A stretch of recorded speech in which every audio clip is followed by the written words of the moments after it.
Bonjour, c'est Gilles sur boursicoté.com. Voici l'analyse technique Forex et matières premières pour cette journée du jeudi 7 août 2014.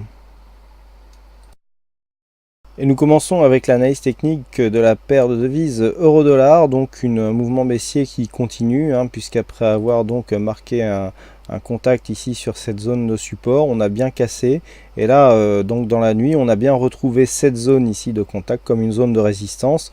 On est venu chercher ici la moyenne mobile 20 exponentielle qui s'impose encore une fois comme zone de résistance, et donc on confirme ici avec un contact sur cette zone de précédent point bas qui a rebondi sur une zone ici identifiée à 1,3339. Donc on est clairement ici dans une poursuite baissière, même si la zone de point bas ici n'est pas cassée. On voit bien que vu la dynamique actuelle, ce n'est qu'une question de temps. Malgré tout, si cette zone ici n'était pas cassée à la baisse, on aurait une possibilité ici d'avoir une formation en double bottom qui devra être validé par une cassure ici de cette zone de résistance. Donc sur une rupture ici de cette zone des 1,3395, doublée d'une rupture de cette zone de résistance oblique baissière, on aura un signal haussier qui interviendrait et qui viendrait se placer comme une possible configuration de retournement, puisque nous sommes ici bel et bien baissier. On voit bien que si les cours ici venaient à repasser au-delà de cette zone, il y aurait effectivement un signal de retournement avec un premier objectif sur les 1,3420.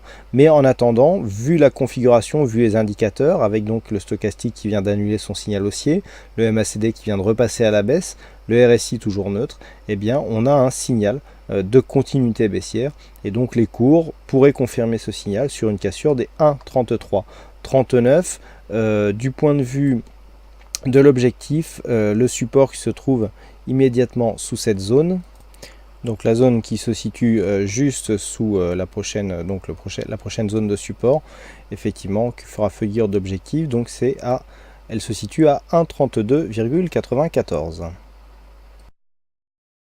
Sur le dollar yen, nous sommes toujours dans une perspective baissière, en tout cas sur cette unité de temps en 4 heures, puisqu'après avoir connu ici une phase de hausse, on a bien eu ici une phase d'hésitation, et puis on est venu ici se caler entre la bande de Bollinger inférieure, avec une petite orbole ici, et donc le rebond qui est venu ici chercher donc cette moyenne mobile, encore un très bon point d'entrée pour jouer le suivi de tendance, et on peut le voir ici, un mouvement qui se confirme à la baisse avec des retournements de MACD qui se font dans la partie inférieure, ce qui souligne la dynamique baissière de cette tendance.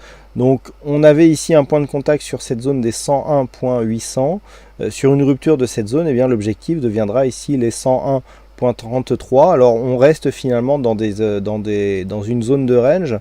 On avait eu ici une cassure qui aurait pu permettre, alors on avait cassé dans un premier temps ici les 102.13, dans un second temps la zone des 102.70, du fait que cette zone ici s'était imposée comme une zone de support, pouvait laisser présager d'une poursuite du mouvement haussier. Pas du tout, on a invalidé tout de suite ici, et puis on repart ici à la baisse, donc pour réintégrer cette zone de range moyen terme. Donc pour l'instant, sur une rupture donc de cette zone des 101.80, on voit bien que c'est la zone ici des 101.33 qui jouera son rôle de support et d'objectif. Par contre, tout n'est pas encore perdu pour ce mouvement baissier, puisque malgré ici cette attaque, si les cours reste ici au-delà de cette zone des 102.13, le fait d'avoir ici cette zone comme étant une zone de point haut, si malgré les attaques ici on préserve cette zone comme zone de point bas, on pourra avoir ce schéma ici, rupture, nouveau point haut, et puis ancienne résistance qui se transforme en zone de support.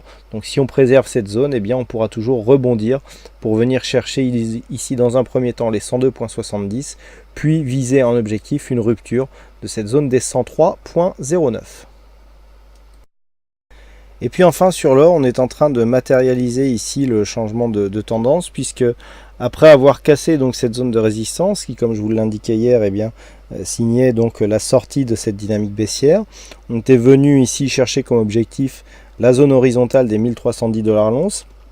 On a consolidé dans une première partie de journée, et puis regardez ce qui est en train de se produire. On est en train de casser ici cette zone des 1310 $ l'once. Donc c'est assez important, puisque cette zone était précédemment, après avoir été support, elle avait été confirmée comme une zone de résistance majeure.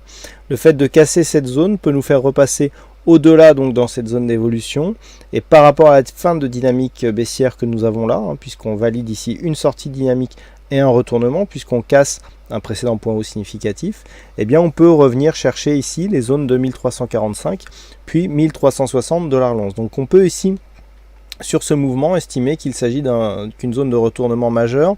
Par contre attention, on est ici tout de même dans une configuration avec un surachat qui commence à être marqué. Alors on sait que l'or est un actif qui peut supporter des phases de surachat ou survente relativement qui peuvent durer, un petit peu comme ça l'a fait ici.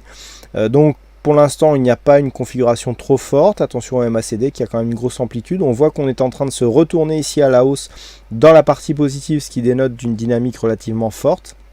Suite à cette phase de hausse, on a une petite phase de consolidation et tout de suite on continue à monter. Donc là, on est vraiment dans des éléments techniques qui nous donnent une probabilité d'avoir une poursuite de ce mouvement haussier.